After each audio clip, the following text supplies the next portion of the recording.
निवडणुका आणि पैसा हे समीकरण आपण आतापर्यंत राजकीय पक्षांच्या निवडणुकीमध्ये पाहत आलेलो आहोत। निवडणूक म्हटली की ती पैशाचीच असते असं एक चित्र निर्माण झालेलं आहे। राजकीय पक्षांकडून निवडणुकीमध्ये मतदारांना पैशाचं वाटप केल्याच्या अनेक घटना आतापर्यंत आपण पाहत आलेल्या आहेत। पण आता सांस्कृतिक क्षेत्रातल्या जे निवडणुका आहेत तिथे सुद्धा पैशांचं बाजार आहे तो सुरू असल्याचं समोर आलेलं आहे।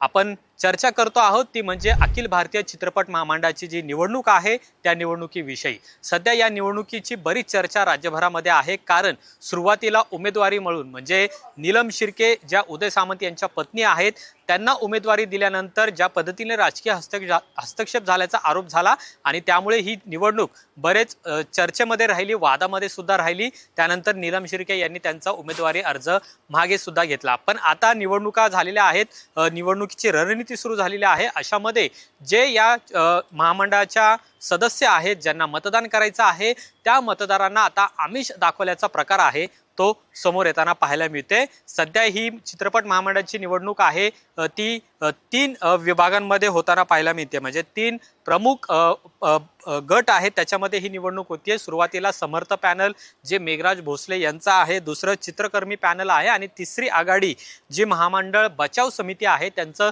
तिसरं पॅनल आहे। पण जे पैशाचा जो आपण चर्चा करतोय ज्याच्यामध्ये पैशाचा बाजार या सुद्धा निवडणुकीमध्ये पाहायला मिळते आणि अक्षरशः एका मताला 5,000 रुपये इतकं महत्त्व आहे ते या निवडणुकीमध्ये आल्याचं दिसून येत आहे। त्याचं मुख्य कारण म्हणजे काही व्हॉट्सअपचे चॅट आपल्या समोर आलेले आहेत ज्याच्यामध्ये या निवडणुकीमध्ये कशा पद्धतीने पैशांचा वापर केला जातोय हे सुद्धा सांगितलं जात आहे। 2 सदस्यांमधलं हा संवाद आहे ज्याच्यामध्ये म्हटलं जाते की 5,000 रुपयाला एक मत असं सांगितलं जाते, म्हणजे तुम्ही मतदान करा तुम्हाला 5,000 रुपये देतो। आणि त्याच गटाचे एकूण मतदार आहेत ते जवळपास 11 जण आहेत आणि त्यामुळे त्यांना जवळपास 55,000 रुपये दिले जातील असं सुद्धा सांगितलं जाते। आणि त्यामुळे तुम्ही या आमचं जे पॅनल आहे त्या पॅनलला मतदान करा आणि अशा पद्धतीची गळ आहे ती या मतदारांना घातली जाते। मुळातच ही सगळी निवडणूक आहे ती सांस्कृतिक आहे, राजकीय हस्तक्षेप याच्यामध्ये नाहीये, पण पैशांचा बाजार कशा पद्धतीने होतोय हे आपल्याला या व्हॉट्सअप चॅटमधून दिसून येते। आणि त्यामुळे याच्यामधली जी दुसरी समोरची व्यक्ती आहे ती सुद्धा असं म्हणते की तुम्ही पैसे घ्या पण मतदान तुम्हाला ज्याला करायचं आहे त्यालाच करा। म्हणजे जसं आपण राजकीय निवडणुकीमध्ये सुद्धा पाहायला मिळतं की अनेक राजकीय पक्षातले नेते असतात ते म्हणतात की तुम्ही समोरच्यांकडून पैसे घ्या, लक्ष्मी दर्शन घ्या पण मतदान मात्र आम्हालाच करा। तशाच पद्धतीचं हे चॅट आहे ते सुद्धा पाहायला मिळते। आणि हे जे गळ घातली जाते किंवा जे आमिष दाखवलं जाते ते समर्थ पॅनल यांच्याकडून घातलं जाते असं सुद्धा या व्हॉट्सअप चॅटमधून आपल्याला पाहायला मिळते। आणि समोरची व्यक्ती अशी म्हणते की तुम्ही पैसे घ्या पण मतदान आहे ते कब्बशीलाच करा। म्हणजे समोरचे जे पॅनल आहे म्हणजे त्या पॅनलचं नाव आपण पाहिलं तर चित्रकर्मी पॅनल आहेत त्यांनाच मतदान करा असं सांगितलं जातं। त्यामुळे या समर्थ पॅनलचे जे मेघराज भोसले आहेत त्यांच्याशी सुद्धा आपण संपर्क साधला पण त्यांचा संपर्क नेमका झालेला नाहीये। आणि त्यामुळे खरंच समर्थ पॅनलकडून मतदारांना अशा पद्धतीने आमिष दाखवलं जात आहे का हा सुद्धा सगळ्यात महत्त्वाचा प्रश्न आहे। पैशांचा खेळ आणि पैशांचा वापर या चित्रपट महामंडळाच्या निवडणुकीमध्ये सुद्धा होतोय का हा सुद्धा एक संपूर्ण महत्त्वाचा प्रश्न आहे। या मंडळाची जी निवडणूक होतीये ती जवळपास आता काही दिवसांवरच येऊन ठेपलेली आहे। राज्यातल्या 5 ठिकाणी याचं मतदान होणार आहे।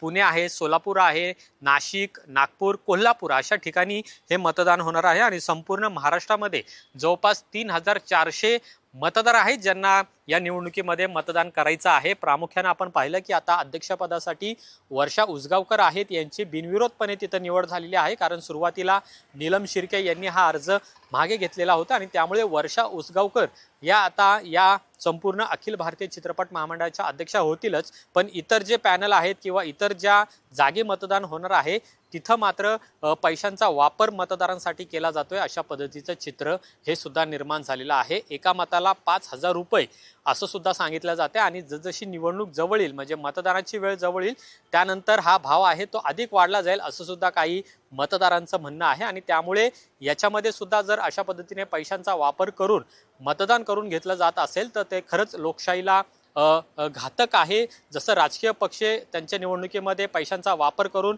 मतदारांना आमिष देऊन त्यांचं मतदान करून घेत असतात तशीच परिस्थिती आपल्याला या अखिल भारतीय चित्रपट महामंडळामध्ये सुद्धा पाहायला मिळते, जी या महामंडळासाठी सुद्धा घातक आहे। एकूण हे मतदार 3400 आहेत। खरं तर ही आकडेवारी 2017ची आहे, म्हणजे आता 2026 आहे, पण ही जी आकडेवारी आहे ती मात्र अपडेट झालेली नाही आणि त्यामुळे 2017ला जेवढे मतदार होते तेच मतदार आता याच निवडणुकीला मतदान करणार आहेत।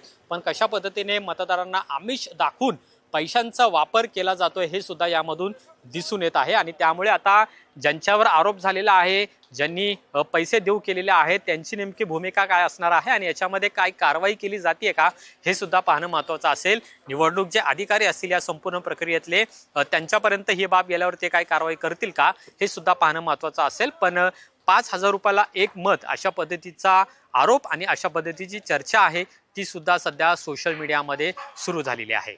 कॅमेरामन रोहित वनकट्टेसह अमोल धर्माधिकारी, LS मराठी, पुणे।